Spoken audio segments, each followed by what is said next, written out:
Namaste, dear friends, sisters, and brothers. So, today we will study our lecture number 9, Four Paths of Self Realization. So, let's start this wonderful topic. Let me open this lecture by entering the world of the Mahabharata, the great epic where divine wisdom unfolds not in a quiet temple, not in a peaceful forest, but on a battlefield where confusion and duty collide. So imagine Prince Arjuna, one of the greatest warriors alive, standing in the middle of the Kurukshetra, chariots everywhere, dust rising, conch shells blowing, warriors ready. But he drops his bow, looks at his charioteer Krishna, and says, "O Krishna, my mind is in complete turmoil. I cannot fight. Guide me. Tell me what is right." And from this moment of inner crisis, emerges one of the greatest spiritual teachings in the world, Srimad Bhagavad Gita. Then Krishna reveals four powerful methods, four paths through which any human being, regardless of personality, lifestyle, or background, can reach the highest goal of life, self realization, the recognition of the eternal self and the Atman or the Atman. So these paths are not competing roads, they are complementary and each one suits a particular temperament. So let us now explore all four paths in depth. So see guys, first is Bhakti Yoga, devotional path, path of devotion. This path is for the emotional, heart-centered seeker. So Bhakti Yoga, path of devotion, is the path that melts the heart. It is not about philosophy or complicated techniques. It is the pure and simple surrender of the heart. So Bhakti says, love God, trust God, and offer everything to the God. A Bhakt or devotee feels God not as a concept, but as a living presence, a beloved friend, parent, protector, and the supreme being. So elements of Bhakti Yoga are faith, chanting, singing God name with joy, chanting of Naam, Lord name, divine names, and chanting mantras, sacred syllable, surrender to God, offering all actions, emotions, victories, and failures to the divine. Bhav or emotion, feeling the divine in every breath. So guys, bhakti is the path of love, gratitude, surrender, humility, and emotional purification. In this path, the ego dissolves not through force but through love. A bhakt prays, laughs, cries, and dances their way to the divine. Lord Krishna says, even the most sinful person, if he worships me with devotion, should be regarded as righteous. In bhakti, the heart is the temple and love is the offering, a beautiful path. Now, second path, Karma Yoga, path of action. It, it is for the active, duty oriented seekers. This path was revealed to Arjuna because he was a warrior, constantly acting, constantly responsible. So Lord Krishna instructs him, you have the right to perform your duty, but not the right to the fruits of your actions. Friends, this one sentence contains an entire spiritual philosophy. So what Karma Yoga truly means, do your duty with sincerity. Do not obsess over the outcome. Do not let success inflate you. Do not let failure break you. Perform every action as an offering to God. So Karma Yoga transforms ordinary work into extraordinary worship. Whether you are cooking, teaching, doing your job, raising a family, running a business, cleaning your room, anything, everything becomes a spiritual act when done without attachment and surrender action as a offering to God. So, and friends, why Karma Yoga is so powerful? Because it dissolves the ego notion of doership. It dissolves ego. It reduces anxiety. What will happen? Anxiety. It prepares the mind for meditation. It purifies intention and it leads to inner freedom. So basically, it is a practical yoga, perfect for modern life, where people have responsibilities and cannot go to the mountains or forests. So in this path, your work becomes your worship, and every action becomes a step toward liberation, liberation from suffering. Now, third, Jnana Yoga, path of knowledge. This path is for the intellectual contemplative seeker. This is the subtle, profound, and philosophically rich path. It is the yoga of understanding the true nature of reality. So, Gyan Yoga begins with a razor sharp question: who am I? Am I this body? Am I these thoughts? Am I my emotions? Am I my identities? So, no. The Bhagavad Gita explains that ignorance, avidya, makes us identify with the body, mind, and senses. But all these are temporary. Gyan Yoga guides the seeker to see the self is eternal, the real self. The self is eternal, unchangeable. But the body is temporary, mind is changeable, world is constantly shifting. The real self is pure, permanent, undying consciousness.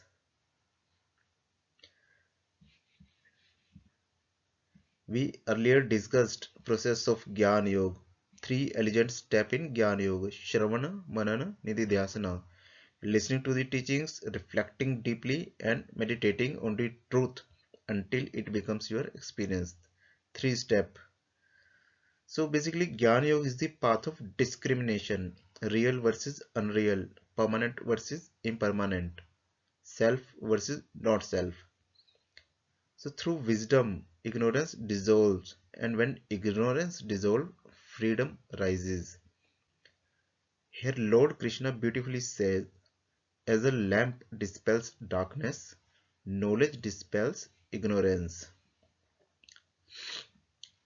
Now, fourth path, Raj Yoga, Dhyana Yoga, meditation.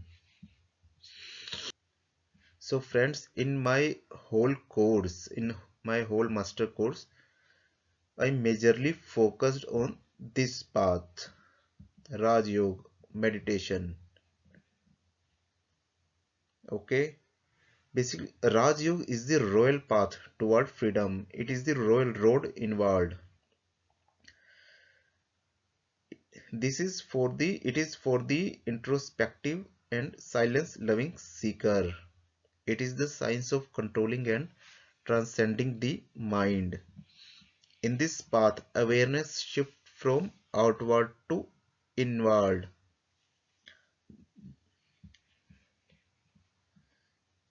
Raj Yoga emphasizes on breath awareness, concentration, mindfulness, introspection, meditative absorption, controlling of the senses, and quietening the mind. When the mind becomes still, when thoughts slow down, when attention turns inward, the meditator realizes the eternal presence, eternal peace within. Lord Krishna says, the mind is indeed the friend of the one who has conquered it. Raj Yoga transforms the mind into a mirror that reflects the self clearly. It is the path where silence becomes your guru, your teacher. So, dear learners, imagine this spiritual journey is like a great mountain, and there are four beautifully carved pathways leading to the same peak. Remember one thing, destination is same, liberation from suffering. In Bhakti Yoga, we walk with love, walk with trust. In Karma Yoga, path of action, we walk with service, attitude of being a servant, servant to the God, to the divine. Third, Jnana Yoga. In this yoga, we walk with wisdom, with discrimination. And the final, Raj Yoga. In this yoga, we walk with meditation, walk with awareness, with attention. Different paths, different methods, but remember one destination, which is self realization, union with the divine, or freedom from ignorance or suffering, or inner bliss and peace also. So, Krishna taught Arjuna that anyone, a student or a worker, a parent or devotee, a meditator, can pick the path that suits their nature. Because the divine is not reached by one method but by the sincerity of the seeker. So friends, here let me add one more thing. How meditation how meditation connects to other three paths of yoga. Okay, so when we talk about the four paths of yoga, devotion, action, wisdom, meditation, bhakti, karma, jnana, raj, we often think these paths are separate highways, but Krishna explains something extraordinary.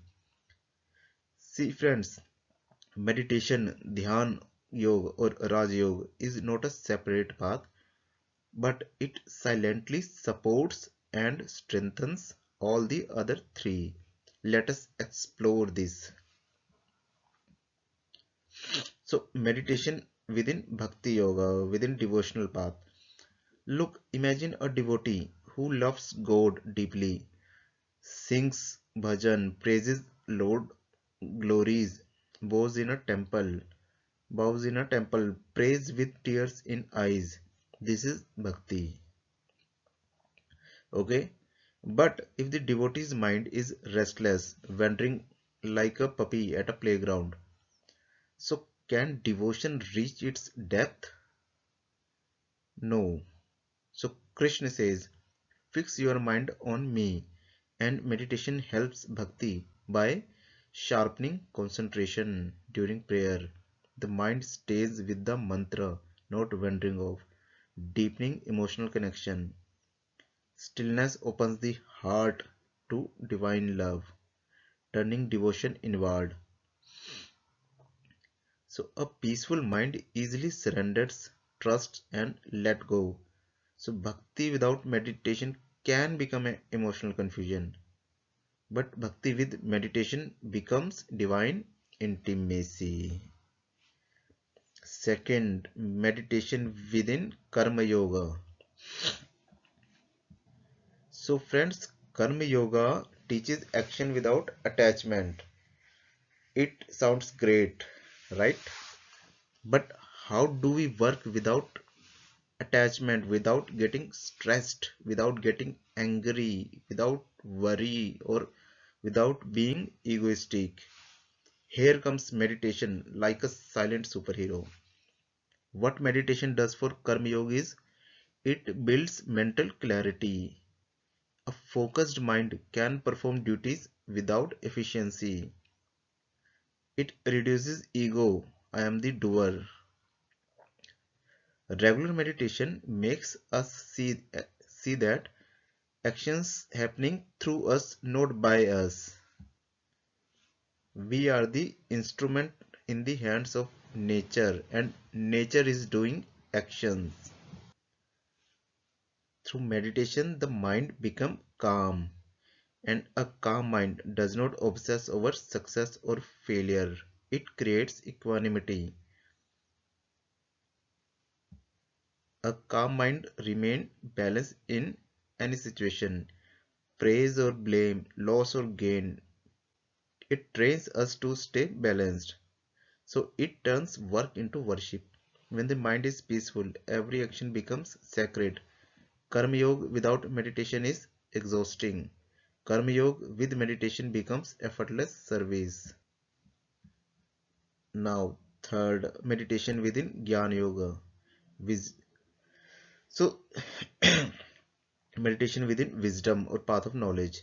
So, this path is the deepest, the constant inquiry into the self. Who am I? What is real and what is unreal? What is this self and non-self? So, the mind is full of noise, memories, emotions, desires, and fears. So, how can such a mind understand truth? That is why meditation is the core engine of Jnana Yoga. Meditation helps Jnana Yoga by quieting the mind. Only silence can reveal the truth of the self. It remove ignorance layer by layer. So through meditation, mind becomes calm, concentrated, and focused. And once in a focused mind, once the mind become focused, thoughts slowly settle. And once thoughts settle, the real I shines through. Meditation gives stability to contemplative questions like who am I? What am I? Meditation reveals the witness consciousness. In meditation, we observe thoughts and realize I am not the thoughts, I am the observer. And that realization is jnana. So making knowledge experiential. So jnana without meditation is theoretical philosophy, and with meditation it becomes lived truth. So Gyan Yoga without meditation is incomplete. Meditation is the heart of the Gyan Yoga. So friends, look meditation as the common thread. Now we can see clearly. Bhakti Yoga uses meditation to deepen devotion. Karma Yoga uses meditation to purify actions. Gyan Yoga uses meditation to realize the self. So meditation is the inner technology behind all paths. If yoga were a tree, imagine if yoga were a tree, then karma is the branches, bhakti is the fragrance, jnana is the roots, wisdom, and meditation is the sap flowing through all of them. It nourishes every part, it unites every path, it brings the seeker home. So meditation is the connecting thread among the three paths. In bhakti, it stabilizes the heart and deepens love for God. In karma, it purifies the mind, removes attachment, and makes actions selfless. And in jnana yoga, it quiets the mind and reveals the true self. So thus meditation is not a separate road. It is the inner core of all spiritual evolution. So okay guys, thank you. Have a good day. Bye bye.